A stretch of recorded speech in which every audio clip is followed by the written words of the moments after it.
सुखी की कमीज एक ऐसी प्रेरक और शिक्षाप्रद कहानी है जिसका उद्देश्य मात्र जीवन में संतोष से है। यदि ये वीडियो आपको पसंद आए तो सब्सक्राइब भी करें और अपने ये दोस्तों के साथ शेयर भी करें। पुराने समय की बात है, एक बार नृप बिंबिसार गंभीर रूप से बीमार हो गया। राजा के प्रसिद्ध वैद्य, चिकित्सक, हकीम सभी बुलाए गए तथा सभी ने राजा का इलाज किया, परंतु राजा को कुछ आराम नहीं हुआ, अपितु उनकी हालत और खराब होती चली गई। संयोग से उसी समय राजा के दरबार में एक महात्मा पधारे। राजा के मंत्रियों और परिजनों ने उनका आतिथ्य किया, सत्कार किया, उनको आसन पर बिठाया। तदुपरांत राजा के बीमार होने की बात भी उन सिद्ध महात्मा को बताई गई। महात्मा ने राजा को ध्यान से देखा, वार्तालाप किया। बातचीत करने के बाद सिद्ध महात्मा ताड़ गए कि राजा को क्या बीमारी है, और उसी के अनुरूप उन्होंने मंत्रियों और परिजनों को बुलाकर कहा कि जाओ, आप लोग अपने राज्य में से किसी भी सुखी व्यक्ति की कमीज इनको लाकर पहना दो, तो राजा के प्राण बच सकते हैं। राजा के मंत्री, परिजन, मित्रगण, स्नेहीगण, उनके शुभचिंतक सभी एकत्रित होकर के सुखी व्यक्ति की तलाश में चले और प्रत्येक व्यक्ति से पूछते कि क्या तुम सुखी हो। उत्तर मिलता, नहीं, मैं तो बीमारी से दुखी हूँ, मुझे बहुत गंभीर बीमारी है। किसी व्यक्ति से अगले व्यक्ति से पूछा तो बोला मेरे पुत्र नहीं हैं, मेरे दुख का विषय ये है। किसी से पूछा तो उसने कहा मैं निर्धनता से दुखी हूँ, मुझे रोटी तक का जुगाड़ नहीं है।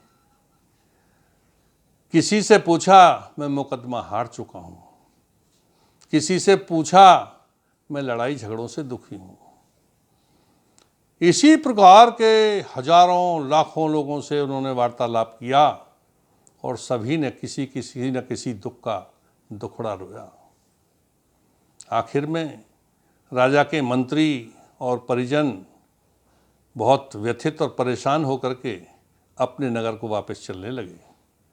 पैदल मार्ग का रास्ता था, वे सभी लोग एक समूह का समूह चला रहा था, तो सामने क्या देखते हैं कि जंगल में एक झोंपड़ी टूटी सी पड़ी है और झोंपड़ी के सामने एक अर्धनग्न मजदूर बड़ा मस्त मलंग घूम रहा है।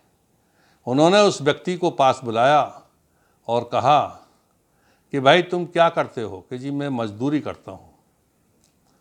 तो मंत्रीगणों ने पूछा कि क्या आपको कोई दुख तो नहीं हो, आप क्या सुखी हैं।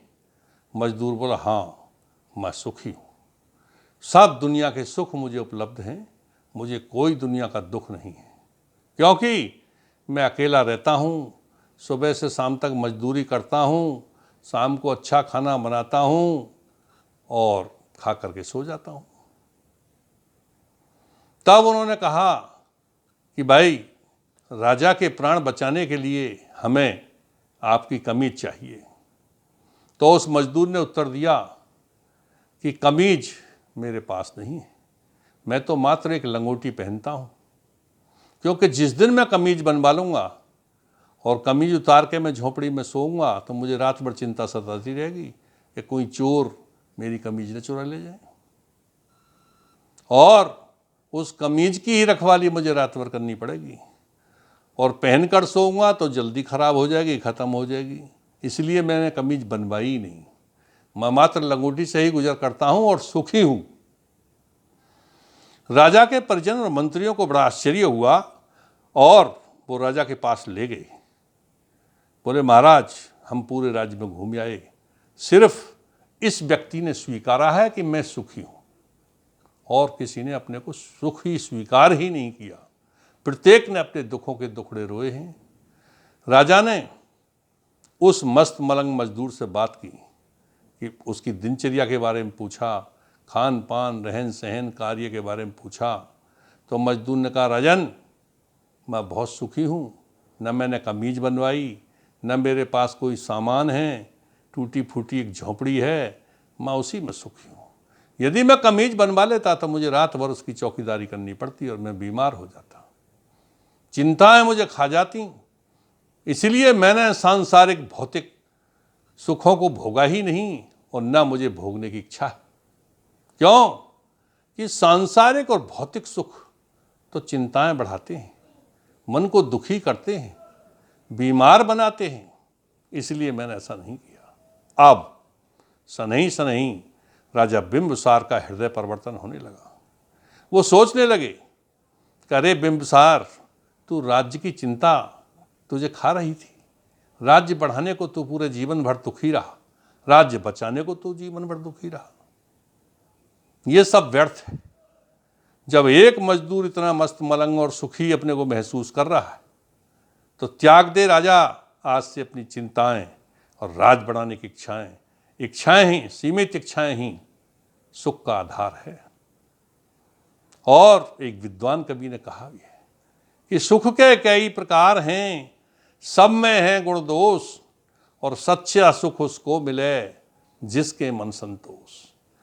मित्रों, भाइयों, साथियों, संसार में सुख का आधार मात्र संतोष है। जिस व्यक्ति के हृदय में संतोष आ गया, समझ लिए वो शहंशाह हो गया। उसे दुनिया के सब सुख प्रतीत होंगे और वो अपने को सुखी अनुभव करेगा, अधिक दिनों जिएगा, ईर्षा उसके पास नहीं फटकेगी और तमाम दुनिया की चिंताएं उसका कुछ नहीं कर सकती, क्योंकि उसे मात्र रोटी में ही संतोष है, सब्र है। इसीलिए सुख का आधार संतोष बताया गया है। जय हिंद, जय भारत।